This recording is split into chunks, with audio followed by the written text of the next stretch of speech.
Hello everyone. मैं राजेश भंडारी आप सबका स्वागत करता हूं अपने चैनल इलेक्ट्रिकल अड्डा में।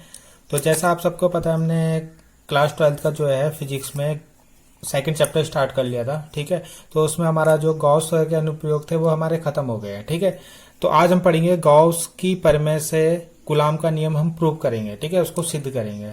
तो ये हमारी लास्ट वीडियो होगी इस चैप्टर की। ठीक है, तो इससे तो गाउस की प्रमेय से कूलॉम का नियम कैसे प्रूव करेंगे। हमें कूलॉम का नियम पता है क्या होता है। इसका फॉर्मूला क्या होता है, फोर्स का 1/4 पाई एप्सिलॉन नॉट Q1/Q2/R²। ठीक है, तो ये लेके आना है हमें गाउस के परिमेय से। गाउस का फॉर्मूला क्या होता है आपका, फाई इक्वल टू Q/एप्सिलॉन नॉट। ठीक है, तो ये प्रूव करना है। तो सबसे पहले हम क्या करेंगे, वैद्युत क्षेत्र निकालेंगे। ठीक है, जैसे अभी तक हम निकाल ही रहे थे। हम वैद्युत क्षेत्र की वैल्यू निकालेंगे और उसके बाद फोर्स निकालेंगे। तो उससे हमारा फोर्स का फॉर्मूला क्या होता है, QE। तो जब हमारा वैद्युत क्षेत्र निकल जाएगा तो हमारा फोर्स भी निकल जाएगा। ठीक है, और वैद्युत क्षेत्र कैसे निकालेंगे, जो अभी तक हम गाउस की परिमेय कर रहे थे उसी की थ्रू वैसे ही हम क्या करेंगे, वैद्युत क्षेत्र की तीव्रता का फॉर्मूला निकालेंगे। ठीक है, तो देखते हैं किस तरीके से प्रूव करते हैं इसे। तो हम इसमें क्या करेंगे, सपोज हमने एक पॉइंट लिया, कोई पॉइंट लिया हमने O। ठीक है, जहां पे हमारा आवेश कौन सा है, Q आवेश है। ठीक है, और इससे R दूरी पे एक पॉइंट हमारा क्या है, P पॉइंट है। ठीक, जहां पे हमें वैद्युत क्षेत्र की वैल्यू निकालनी है, वैद्युत क्षेत्र की तीव्रता की वैल्यू निकालनी है। मैंने बोला ना E निकालेंगे हम सबसे पहले, तो वो निकालना है। तो उसके लिए हमें क्या करना पड़ेगा, इसके लिए एक गोलीय पृष्ठ बनाना पड़ेगा। ठीक है, यानी एक गोला बनाना पड़ेगा हमें इस तरीके से। तो ये आपका एक गोला बन गया। ठीक है, जिसकी त्रिज्या कितनी है, R है। तो इस पॉइंट पे वैद्युत क्षेत्र निकालना हमें।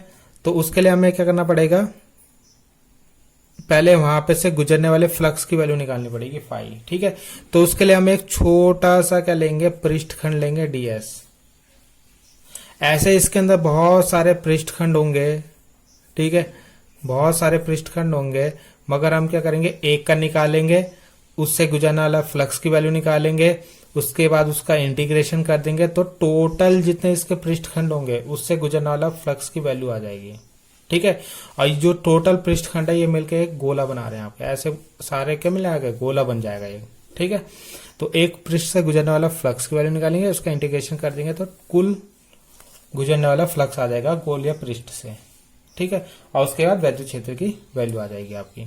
तो उसके लिए करना पड़ेगा हमें, माना नहीं, जो आपका एक गोला बन रहा है ये, ठीक है, ये जो छोटे छोटे ds बन रहे हैं इनसे गुजरने वाला कुल फ्लक्स। ठीक है, तो ये छोटे छोटे जो पृष्ठखंड है गोला बना रहे हैं, तो गोलीय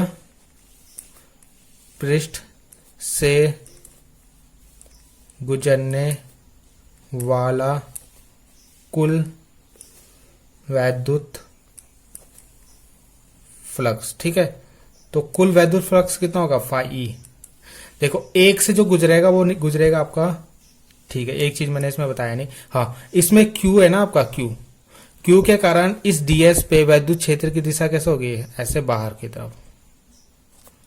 ठीक है, और ये जो ds है हमारा पृष्ठखंड, इसका जो सदिश वेक्टर होगा ds वेक्टर, उसकी दिशा भी कहाँ होगी, लंबवत बाहर की तरफ।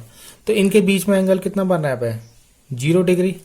ठीक है, तो जो फाई ई होगा, ये ds से जो गुजरने वाला फ्लक्स है उसकी वैल्यू क्या होगी, फाई ई, ये होगा E vector dot ds vector.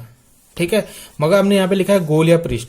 गोलीय पृष्ठ मतलब पूरे गोले के कारण जो गुजरने वाला फ्लक्स होगा। तो ऐसे ऐसे इसमें बहुत सारे eds होंगे। ठीक है, यानी बहुत सारे पृष्ठखंड होंगे, तो इसका हम क्या कर देंगे, इंटीग्रेशन कर देंगे s। ठीक है, और यहाँ पर क्लोज लिख देंगे, क्लोज क्योंकि गोला क्या है आपका, बंद पृष्ठ है। तो ये फॉर्मूला बन जाएगा कुल गोले पृष्ठ से गुजरने वाले फ्लक्स की वैल्यू। तो इसको हम कुछ इस तरीके से भी लिख सकते हैं। ठीक है, अगर हमें डॉट हटाना है तो डॉट की जगह हम क्या लिखेंगे, ई ds कॉस थीटा। ये आपने पहले भी पढ़ा होगा इसमें। ठीक है, और कॉस थीटा लिखेंगे, आप कॉस थीटा लिख लेते हैं।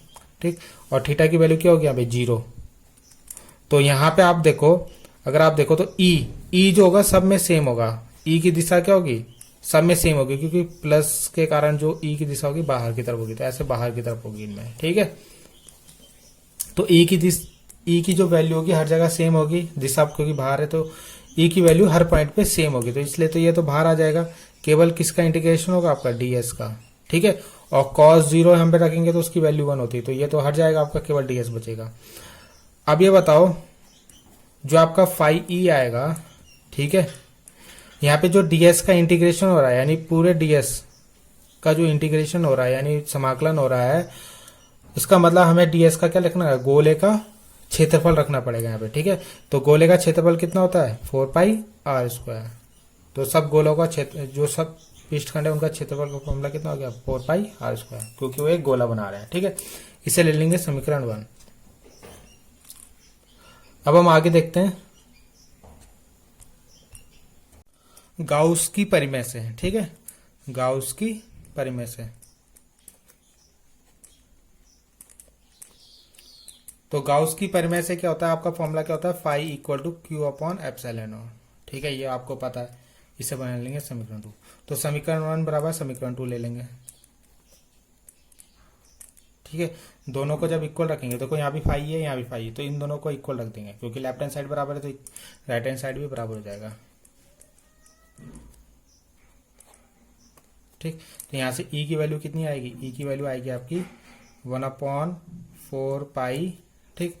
और ε0 को इसके साथ लिख लेते हैं और क्यू के नीचे लिख लेते हैं किसको, r² को, ठीक है। तो ये आपके वैद्युत क्षेत्र की वैल्यू आ गई, ठीक है।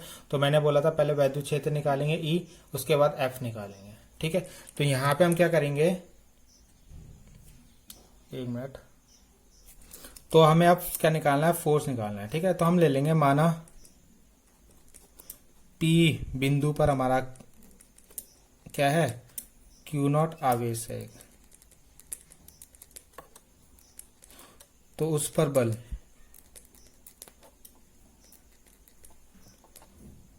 ठीक है। तो उस पर बल कितना होगा, बल का फॉर्मूला आपने पढ़ा होगा, F इक्वल टू QE होता है, ठीक है। तो यहाँ पे हमने Q0 लिया था, इसको भी Q0 ले लेते हैं। और F इक्वल टू E की वैल्यू कितनी निकाली अभी हमने ऊपर से, ये निकाली, ठीक है। और इसके साथ Q0 है तो Q0 भी लिख देंगे। तो ये हमारा फोर्स का फॉर्मूला आ गया, यानी कूलम्ब्स लॉ आ गया। यही हमने स्टार्टिंग में बताया था, बस यहाँ पे Q1 Q2 बताया था, ठीक है। तो यहाँ पे हमारे दो आवेश जो हैं Q और Q0 है, तो उनके बीच जो लगने वाला बल होता है वो इतना होगा, ठीक है।